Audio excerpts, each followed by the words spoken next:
Hi, it's Steve. Today we'd like to show you how to change the stator on your top load washer. It's a really easy job. Let me show you how we do it. Now to do this repair, you will need to be able to access the bottom of the washer. Ideally, to have the washer laying on its side would be the best scenario. So you'll first of all need to disconnect the drain hose, turn off the inlet water supply, remove the inlet fill hoses, and then we'll need to disconnect the power and pull the washer far enough forward that we can lay it on its back. So we've laid the washer on its back to make it easy to access that stator. We've also taped the lid shut on that because it is a fairly heavy lid on this style of washer. So you want to make sure that that doesn't fly open on you. Now next we'll release this retaining bolt. It's typically a 1/4 inch hex key with a standard thread.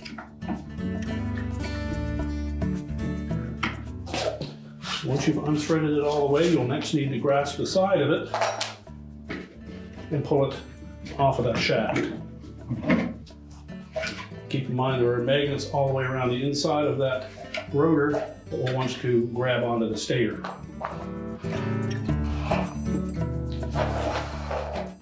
Now next we're going to release the sensor from the side of that stator. There's a little arrowhead fastener in here that will just pinch that off with a pair of needle nose pliers so you can push that harness out of the way. That will allow us to detach that once we remove the stator from the base of the tub. So just reach in there with the pliers, squeeze that fastener, and push it through that opening. So next we'll remove those 4 7/16 hex head bolts.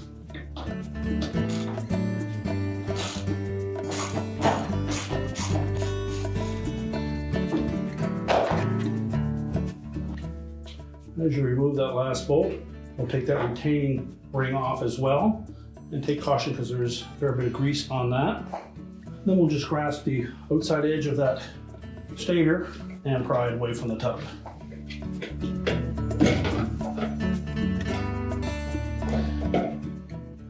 Now make sure that we support that. So we can tilt it upside down and we'll remove the 2 wire harness connectors.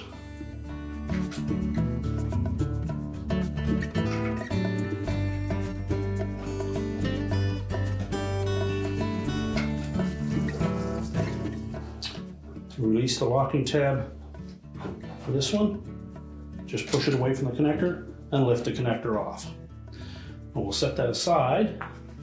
Now next we're going to transfer the metal plate from the back side of that stator.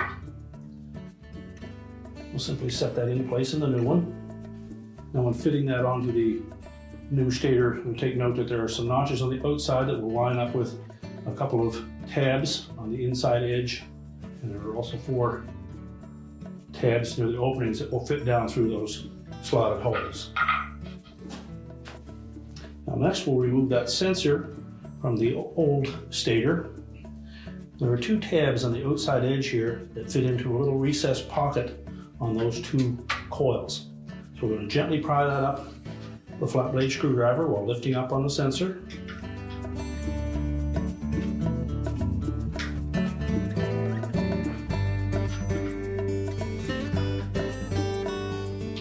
Do the same on the opposite side.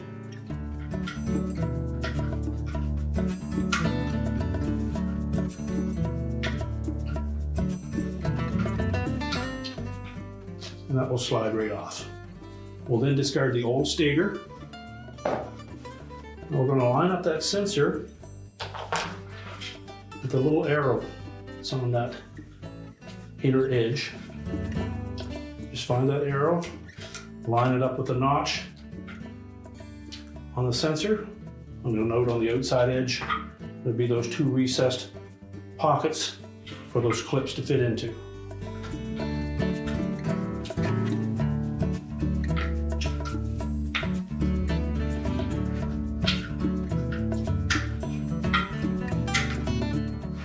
Make sure they snap into place. We'll then reconnect the harness.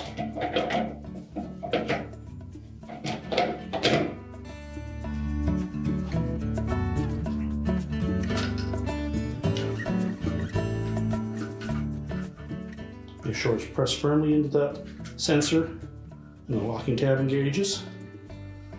We'll tuck this wire harness into that little holder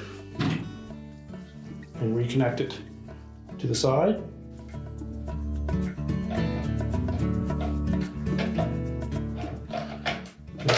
Make sure we engage all three of those tabs, and then make sure that we tuck that wire into that little catch. Need be use a small flat blade screwdriver and gently push those wires into place. Now next we'll insert that harness restraint into the hole in the end of that sensor. We'll rotate the whole assembly around and then line it up on the bottom of the tub.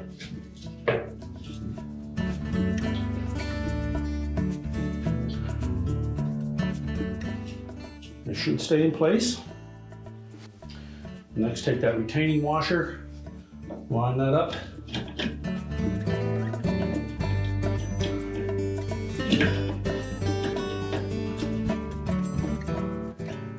Center it properly.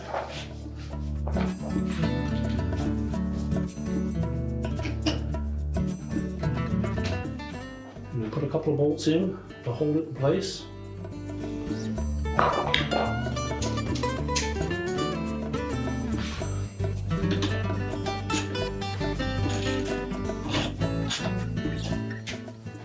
Reconnect that harness restraint. Put the remaining 2 bolts in.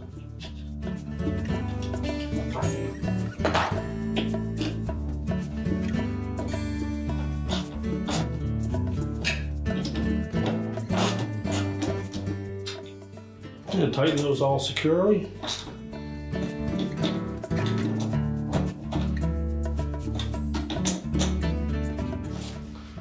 Now we're ready to install the rotor.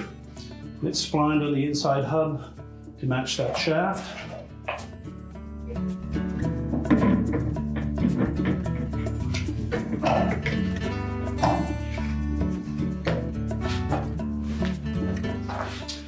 So push it in as far as it will go, and then you should be able to catch the threads with that retaining bolt. Now we'll pull it all the way onto that shaft. And tighten it securely. And now we're ready to stand the washer back up.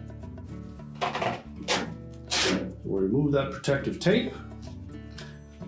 Now next we'll reconnect the inlet fill hoses, turn on the water supply to check for leaks, and reconnect the drain hose. We're now ready to reconnect the power, and your repair is complete.